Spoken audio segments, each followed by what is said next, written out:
y pasó a ser justamente, ¿no?, lo que tiene que ver con aumento de precios, inflación y pérdida de empleo, una de las mayores preocupaciones que estamos teniendo todos los argentinos, de acuerdo a varios estudios privados que se estuvieron difundiendo. Y claro, no parece el gobierno acertar. Una vez me acuerdo que discutiendo con Javier Milei, un economista, él me decía, bueno, mirá, ¿sabes qué pasa? Este gobierno es gradualista. Pues yo le preguntaba si hacía política de shock económico o gradualista. Me dijo, no, son claramente gradualistas. Y yo le decía, ¿qué es gradualismo? Mira, gradualismo, me decía, es cuando todos los días contás una mala noticia. Eso, en materia económica, se le llama gradualismo. Y sinceramente, no da como que el gobierno hasta acá pueda tomar algún otro tipo de decisión para cautivar. Es más, a la clase media, que ahí estamos viendo el tema de la nafta, el principal impacto obviamente lo tiene en el votante de clase media. Y esto se siente, así que vamos a hablar de este tema con tres economistas. Le damos la bienvenida a Miguel Ponce, que está con nosotros, también a Igal Kesesman, y también está con nosotros Marcelo Ramal. Gracias a los tres por venir, un placer tenerlos.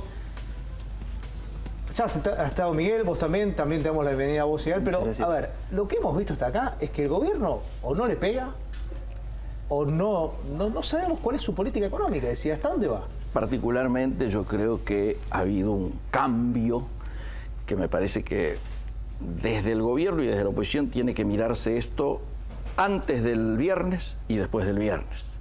Creo que acá ha habido una señal política muy importante que no se puede desconocer, que es la movilización, ¿no es cierto?, social y la movilización efectuada, donde hay dos hechos que me parece que vamos a coincidir todos en que marcan un antes y un después. Primero, hacía mucho tiempo que casas más, casas menos, como dirían los santiagueños, 200.000 personas en la calle, podría ser un poquito más, un poquito menos, no importa eso.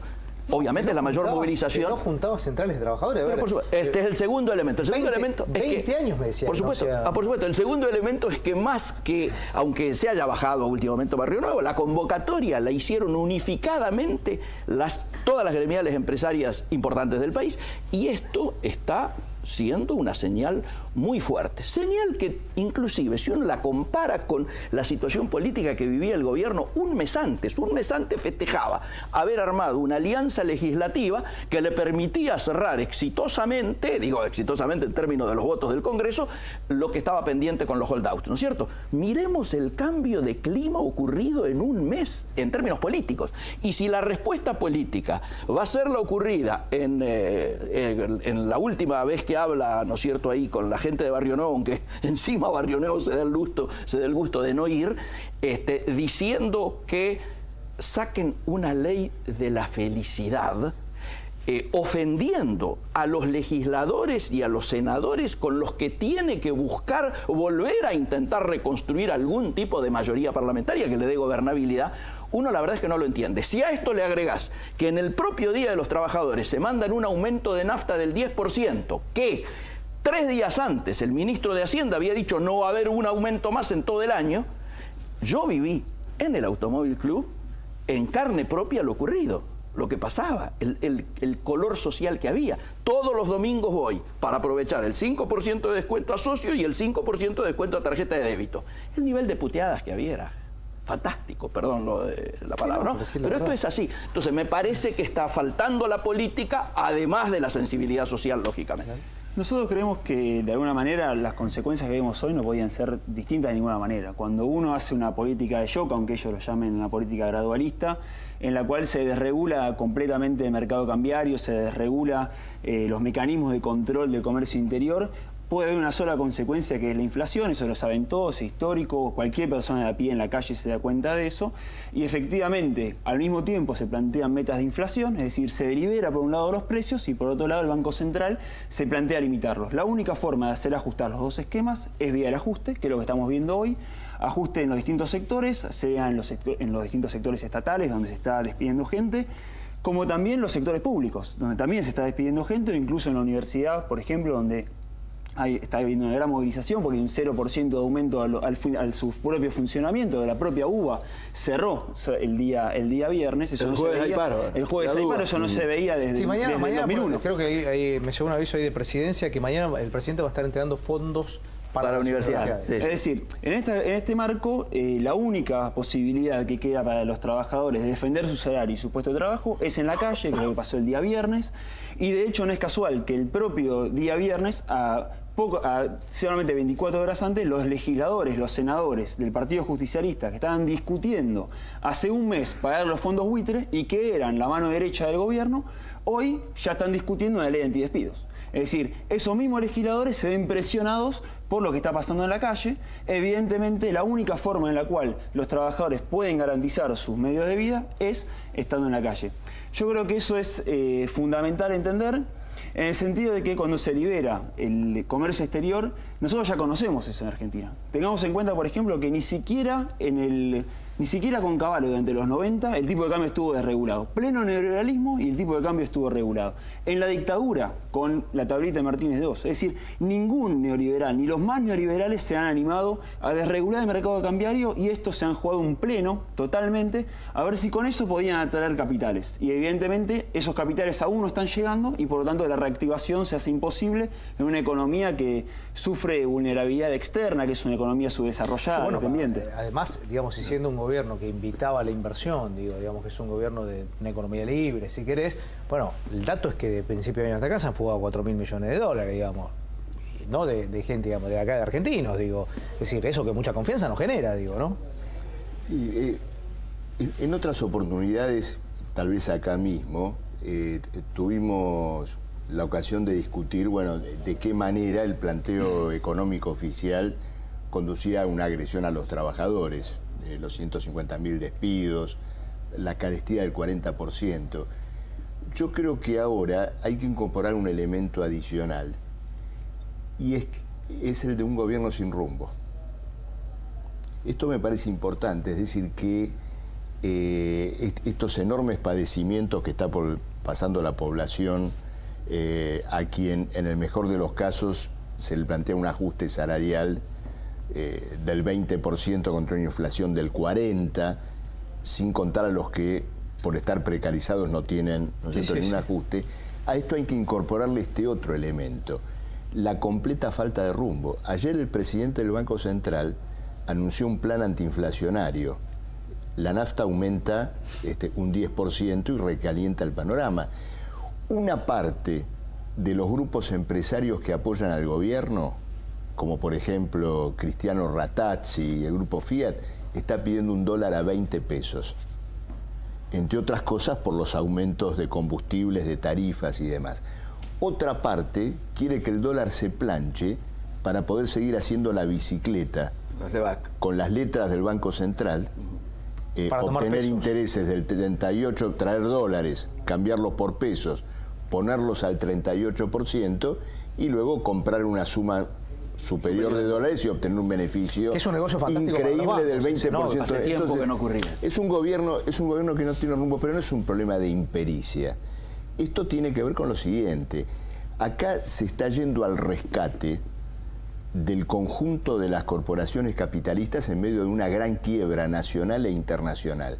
Y no se puede rescatar a todos juntos, ni siquiera sometiendo a los trabajadores al ajuste al cual se están sometiendo.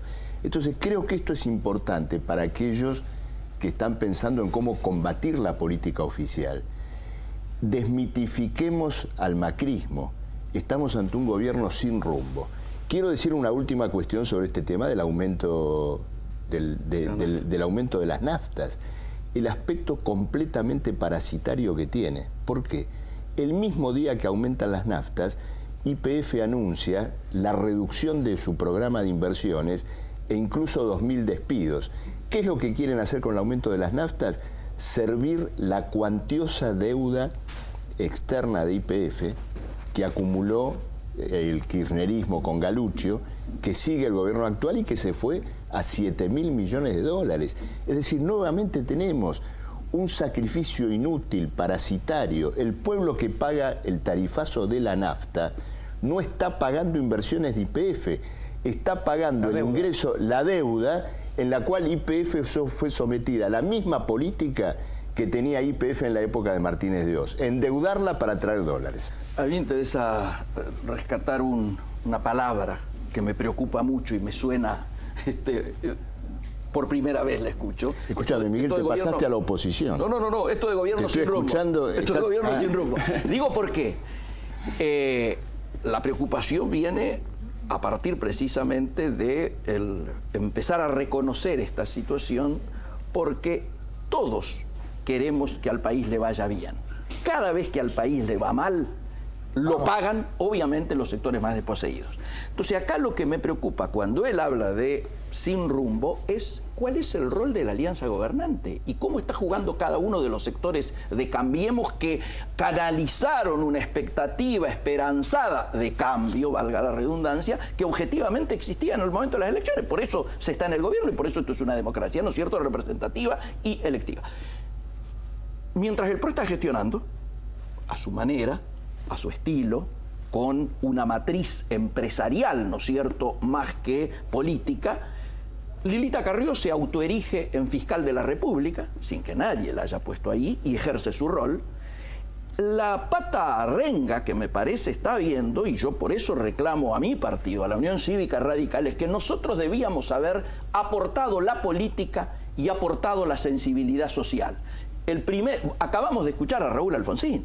Digo, no casualmente lo traen. Raúl Alfonsín decía explícitamente, es un terrible error dejar libre al zorro libre, cuidando el gallinero libre para morfarse a las gallinas libres.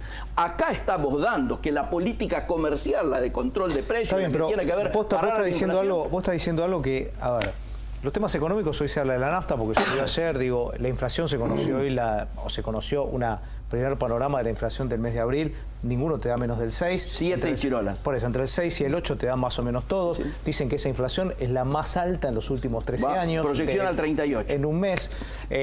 La nafta, que los estacioneros dicen que en 25 años nunca habían tenido un aumento en 4 meses del porcentaje que aumentó. Digo, este es el contexto, digo. Ahora, el gobierno está en una posición, digo, que, a ver, como vos decías, es una alianza gobernante, ¿sí? Que no está funcionando como alianza, ¿eh? Está bien, pero si usted ve en el panorama político, más allá de hablar un poquito de la nafta y de la suba de precios, hoy estamos en otra cosa. Es decir, hoy si ustedes siguen las noticias que se van poniendo en los canales colegas y todo, están tratando de mostrar a ver quién es menos trucho, de un lado y del otro. Entonces, pierden horas, como por ejemplo con el señor Sebastián con Casanero, con Marijuán, yendo a la Patagonia Argentina, vestido como si fuese el primer hombre que llega a la luna, y va a ver, dice, acá hay tierra removida. Y vos decís, estamos todo el día viendo por qué hay tierra removida. Es decir, y del otro lado están con el tema, lo mismo, lo Panama Papers, digo, ahora, me parece que en el fondo de esto, y yo cuando decía, antes que empezamos la charla, decía, ¿no hay un escenario parecido al que fue el de la Alianza? Porque la Alianza, cuando llega al gobierno, en un momento, cuando esto pasaba, digamos que veían que llega la tarjeta Banel con el Congreso y todo eso, los políticos deberían acordarse que hubo un momento que no podían caminar por la calle. Porque cuando el bolsillo de verdad afecta y se ve que la política está en otra historia... Rodo, habría que recordar que hay una lógica que se asimila justamente a lo que vos mencionás de los 90. En tanto y en cuanto esto que mencionaba Marcelo de las naftas o lo que pasa con los supermercados y los precios, que es que el gobierno considera que beneficiando a ese empresariado concentrado, sea las petroleras, sea los grandes supermercadistas, sea los exportadores, beneficiándolos a ellos, de alguna manera va a haber un derrame que va a hacer, ¿no? Va a impulsar al resto de la economía.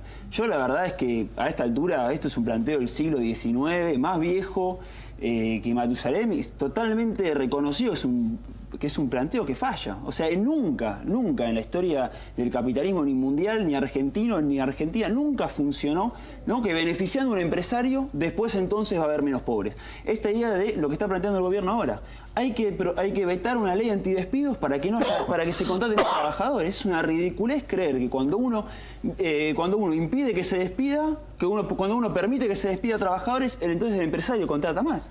Es decir, esta idea, me parece que esta es la misma lógica de los 90, ¿no? La idea que en los 90 que era el que no trabaja es porque no quiere, el que no trabaja es porque es un vago. Esta idea de que el problema es culpa de los consumidores también está lleno de periodistas militando el ajuste, ¿no? Si uno ve permanentemente en la televisión gente que te dice cómo llegar a fin de mes, cómo ahorrar un manguito, Cuando en realidad lo que se trata es cómo hacemos para que los trabajadores ganemos dignamente, no cómo hacemos para ajustar cómo hacemos para tener un poco más de frío el invierno, pero soportarlo, comer un poquito menos, dejar de comer carne. Yo creo que ese tipo de planteos son justamente los que nos terminan perjudicando. No, Igual yo vos tengo miedo, perdóname, no, yo lo escuché ayer hablando de ausentismo, ¿no? Y te digo, como legislador de la ciudad, Macri habló de ausentismo, tengo miedo que le aplique esa norma al jefe de gobierno Rodríguez Larreta, que está ausente de la formidable crisis política que existe en la ciudad desde que se produjo el desastre de Costa Salguero. Yo digo, si el ministro de Modernización Ibarra llega a tomar nota de lo que ocurre en la ciudad, probablemente nos quedemos sin jefe de gobierno y sin medio gabinete, salvo que antes de eso ocurra lo que nosotros hemos reclamado, que es que Rodríguez Larreta comparezca y haya realmente una interpelación y un juicio de responsabilidades políticas. Pero no, lo que quiero decirte, por lo que dijo Miguel es muy interesante, este tema de si funciona o no la coalición gobernante. En realidad lo que aparece con el macrismo y esta forma de gobernar con acuerdos puntuales, a veces con el PJ, a veces esporádicamente con su coalición de origen o con Massa, es que aparece como un resultado de la enorme desintegración de los partidos políticos que gobernaron la Argentina. Ahora, ¿cuál es la razón de esa desintegración? La razón es que gobernaron la Argentina en función de intereses que condujeron a un vaciamiento nacional. Vos mencionabas Lázaro Báez de un lado, Panama Papers del otro. Ahí tenemos el retrato del vaciamiento nacional. Pero ¿cómo vamos a pedir que haya partidos políticos si gobernaron en función de esos intereses? El macrismo es un producto tortuoso de esa disgregación de los partidos. Ahora, de ahí tiene que emerger otra perspectiva política diferente. Es la que la izquierda está peleando, indudablemente. 30 segundos. Sí, 30 segundos, porque es exacto lo que necesito para decir lo que me implicó tu pregunta.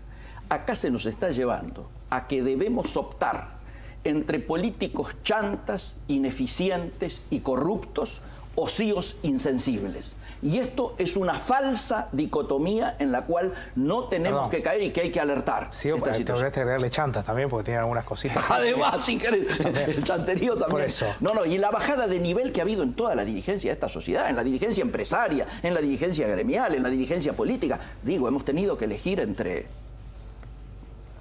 los que tuvimos. Gracias a los tres por haber venido.